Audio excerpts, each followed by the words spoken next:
ஆண்டவருடைய இடத்துக்கு 2 பேர் வந்தாங்க. ஒன்று ஆயக்காரன், இன்னொருவன் பரிசேயன். எதுக்கு வந்தாங்க?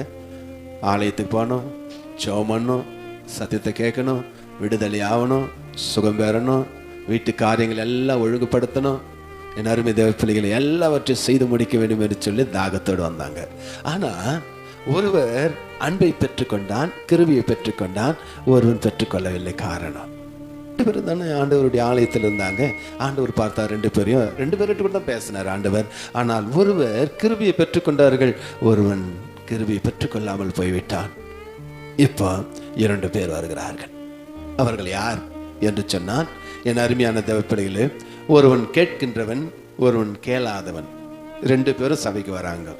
கேட்கிறவனும் வரான், கேளாதவனும் வரான். எங்கப்பா போறீங்க? சபைக்கு போறேன். எதுக்கு போறீங்க? விடுதலையாக, சுகம் பெற்றுக்கொள்ள, பலத்தை பெற்றுக்கொள்ள, தேவைகளை கர்த்தர் சந்திக்க, கொஞ்சம் ஜீவனை கொடுக்க, வாழ்வாதாரத்தை மேன்மைப்படுத்த. இதுக்கு தான் ஆண்டவருடைய சமூகத்தில் 2 பேரும் வராங்க. ஒன்று கேட்கிறோம், ஒன்று கேட்காதவன் வரான். ஆண்டவர் உபதேசம் செய்கிறார். மத்திய எழுதிய சுவிசேஷம். கேட்டவன் என்ன செய்யறான்னா, கேட்டவன் வசனத்தை கேட்கிறவன், வசனத்தை கேட்காதவன் 2 பேர் இருக்கிறார்கள். இப்போ வசனத்தை கேட்டவன் என்ன செய்யறான்னா, நீ எடுத்து மத்திய எழுதிய சுவிசேஷம் 10ஆம் அதிகாரம் 27வது வசனத்தை வாசிப்பாய் என்று சொன்னார். நான் உங்களுக்கு இருளிலே சொல்லுகிறதை நீங்கள் வெளிச்சத்திலே சொல்லுங்கள். என்னமா? காதிலே கேட்கிறதை நீங்கள் வீடுகளில் மேல் பிரஸ்தகம் பண்ணுங்கள்.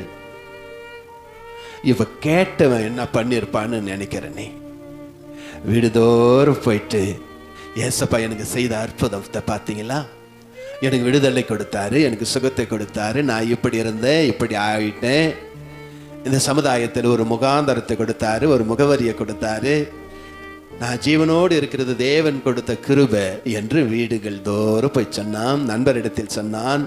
அறிந்தவர், அறியாதவர்கள், தெரிந்தவர்கள், தெரியாதவரிடத்தில் போயிட்டு பகிர்ந்து கொண்டான். கேட்டவன்.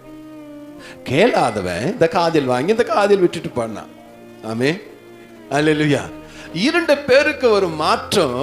என் அருமை தேவ பிள்ளைகளே, ஆண்டவர் சொல்றார், 2 பேர் தான் சபைக்கு வந்தார்கள். சபையில் வந்தவனை ஆண்டவர் சொல்றார், இவனை கையும் காலுமா கட்டி புறமான இருளில் போடுங்கள் என்றார். கேட்காதவன். கொஞ்சம் யோசித்து பாருங்களேன். கடைசி காலம், கடைசி தருணத்தை கர்த்தர் நமக்கு கொடுத்திருக்கிறார். கொஞ்சம் காதவனு ஆண்டவர் சொல்ல உடனே சொல்றாரு, கையை காலையும் கட்டி அவனு புறமான இருளில் போடு. இப்போ நீ சொல்லி அவன் ஆத்தி என்றார் ஆண்டவர். கேட்கிறவனும் வந்திருக்கிறான், கேளாதவனும் வந்திருக்கிறான். இதுல யாரு என்பதை கர்த்தர் கடைசியாய் தருணத்தை கொடுப்பார்.